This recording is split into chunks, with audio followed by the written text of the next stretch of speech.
Hello,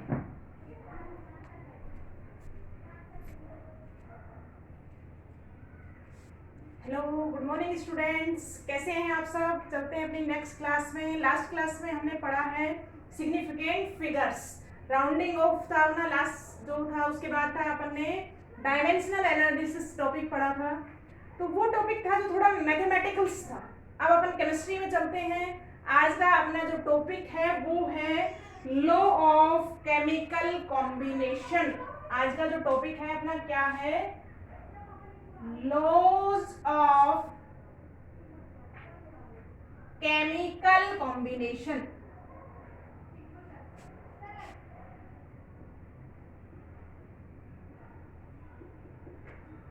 देखो, laws of chemical combination में हम क्या पढ़ने वाले हैं?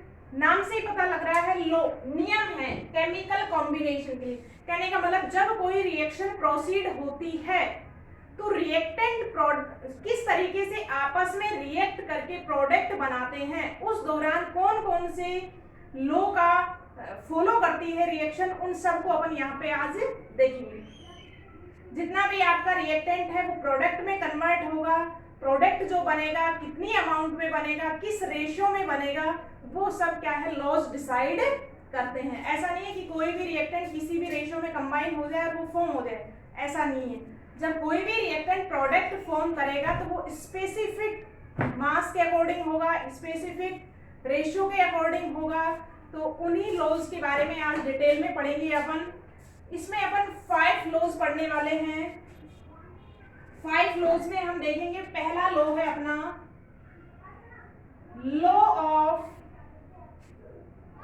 Law of conservation of mass. Law of conservation of mass. Second है लॉ है अपने पास law of multiple proportion. Second law कौन सा है? Law of multiple proportion. First law किसकी बात करेगा? मास के बारे में बात करेगी। कोई भी रिएक्टेंट प्रोडक्ट बनाएगा तो किस तरीके से मास का एक्सचेंज होगा। देखिएगा, लॉ नंबर 3 है अपने पास law of constant composition. Law of third law है law of constant composition. Third law कौन सा है? Law of constant composition. अपना फोर्थ लॉ है law of equivalent proportion. Law of equivalent proportion.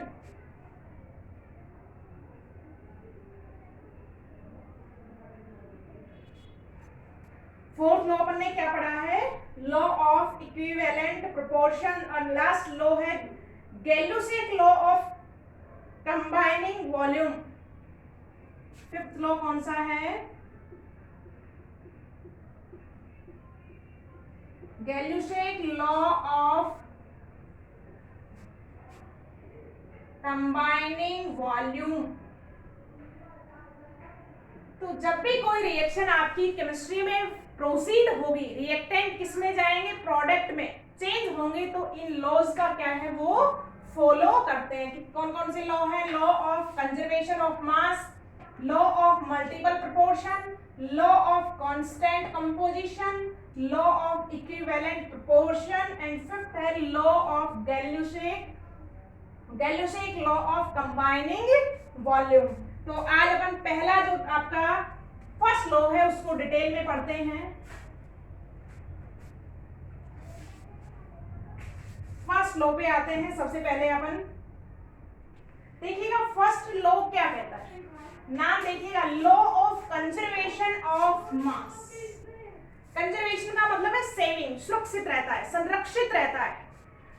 कि जो जब कोई भी रिएक्शन फॉलो होती है तो मास क्या है, कंजर्व रहता है। मास can neither be created nor be destroyed. इसका मतलब क्या हुआ?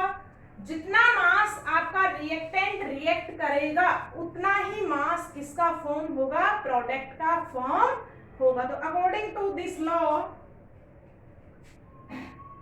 देखिएगा डेफिनेशन में जाएंगे, according to this law mass, क्या कहता है law, according to this law mass can neither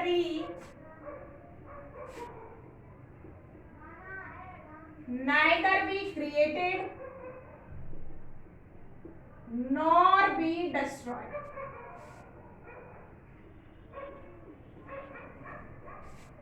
During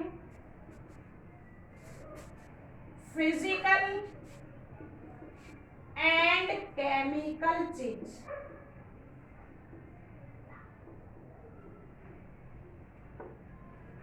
कि कोई भी आपका रिएक्टेंट में फिजिकल चेंज करवाएं या उसकी केमिकल रिएक्शन प्रोसीड करवाएं तो मास कभी भी डिस्ट्रॉय नहीं होता। ऐसा नहीं कि आपने 10 ग्राम रिएक्टेंट लिया है और आपका प्रोडक्ट 8 ग्राम मिले, ऐसा नहीं है। अगर आपने रिएक्टेंट का टोटल मास, रिएक्टेंट कितने भी हो सकते हैं, अगर आपने रिएक्टेंट का टोटल मास 10 ग्राम लिया है तो प्रोडक्ट का मास भी कितना ऑब्टेन होगा, 10 ग्राम ही ऑब्टेन होगा। इसका मतलब आप क्या कह सकते हैं,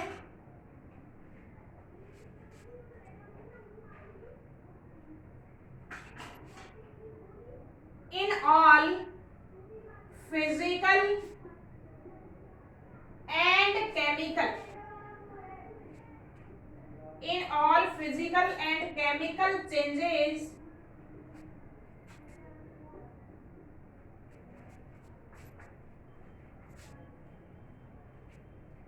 total mass of reactant is, total mass of reactants is equal to total mass of product।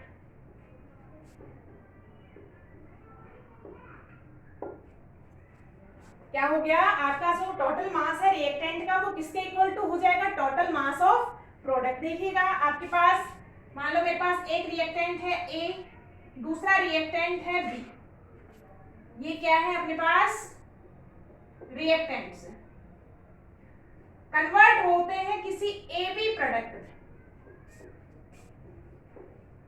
तो according to law of mass conservation आप क्या लिख सकते हैं, क्या लिख सकते हैं अपन की total mass of A plus total mass of B equal to total mass of AB आपका बनेगा। कि जितना आप टोटल मास किसका लेंगे, रिएक्टेंट्स का लेंगे, रिएक्शन के बाद after the reaction mass product का उतना ही आपको ऑब्टेन होगा। जैसे मैंने इसका टोटल मास 10 ग्राम लिया है दोनों का, तो आपको प्रोडक्ट भी कितना ऑब्टेन होगा, 10 ग्राम ही ऑब्टेन होगा। अब इसमें अपन कुछ क्वेश्चंस करते हैं, देखिएगा एग्जांपल लेते हैं अपन।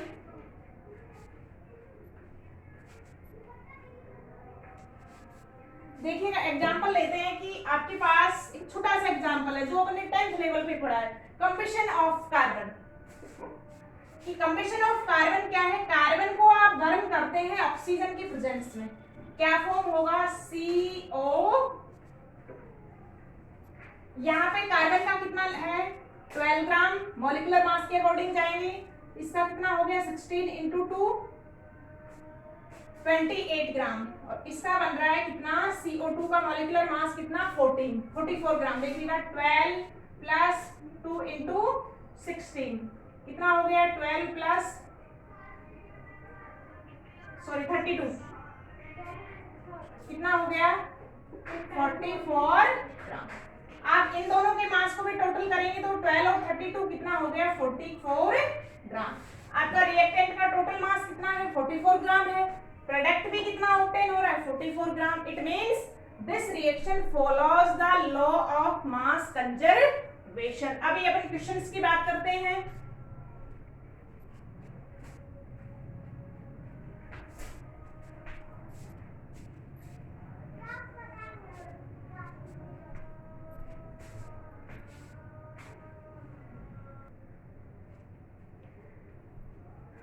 एक क्वेश्चन है अपने पास लॉ ऑफ मास कंजर्वेशन पे, लॉ ऑफ मास कंजर्वेशन का क्वेश्चन है। फर्स्ट लॉ था अपना, देखिएगा आपको क्वेश्चन दिया गया है, what mass of silver nitrate will be react with 5.85 gram of NaCl to produce 14.35 gram of silver chloride and 8.5 gram of sodium nitrate is formed if it follow the law of mass। अब देखिएगा आप कहोगे कि ma'am हमको तो reaction तो आती नहीं, रिएक्शन आएगी भी, 10th में अपन ने इतना तो पढ़ा है कि आपका रिएक्शन में जो रिएक्ट करेगा वो रिएक्टेंट, उसके बीच में एरो लगाएंगे और प्रोडक्ट को क्या लिखेंगे, अपोजिट साइड लिखेंगे। अब आपको रिएक्शन लिखनी आएगी, मैंने बात की थी, मैंने बेसिक कॉन्सेप्ट डाले थे बीच में, रेडिकल्स एंड फॉर्मूला राइटिंग, इसीलिए मैंने वो टॉपिक डाला था। हालांकि वो टॉपिक 9-10 से रिलेट करता है, फिर भी आपको सभी को इक्वल लाने के लिए मैंने बीच में बेसिक्स टॉपिक्स पढ़ाए थे। अब बात आती है उन टॉपिक्स कि आपको वो टॉपिक क्लियर है या नहीं। देखिएगा, mass of silver nitrate will be react with 5.85 gram of NaCl।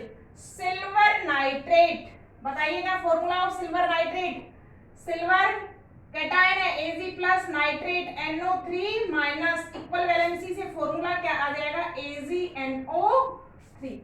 ये उन स्टूडेंट्स के लिए है जो किसी ना किसी रीजन बस क्लियर नहीं कर पाए हैं, 10th में काफी वीक रहे हैं।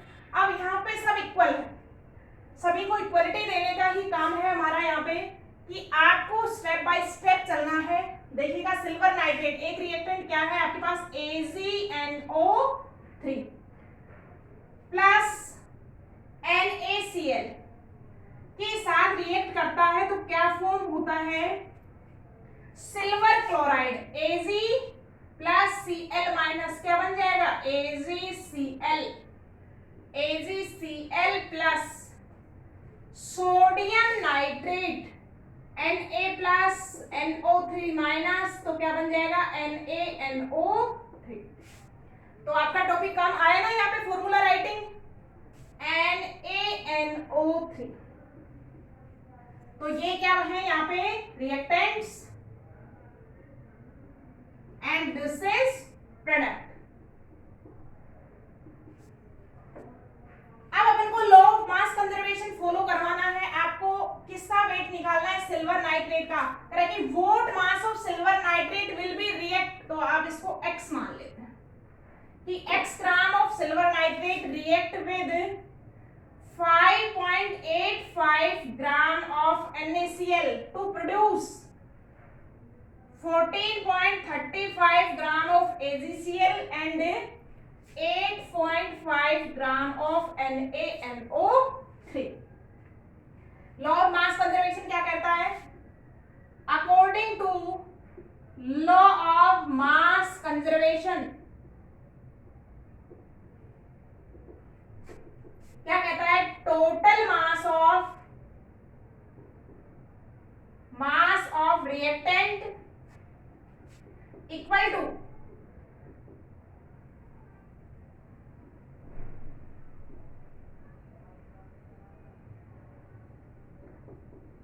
reactants is equal to total mass of product।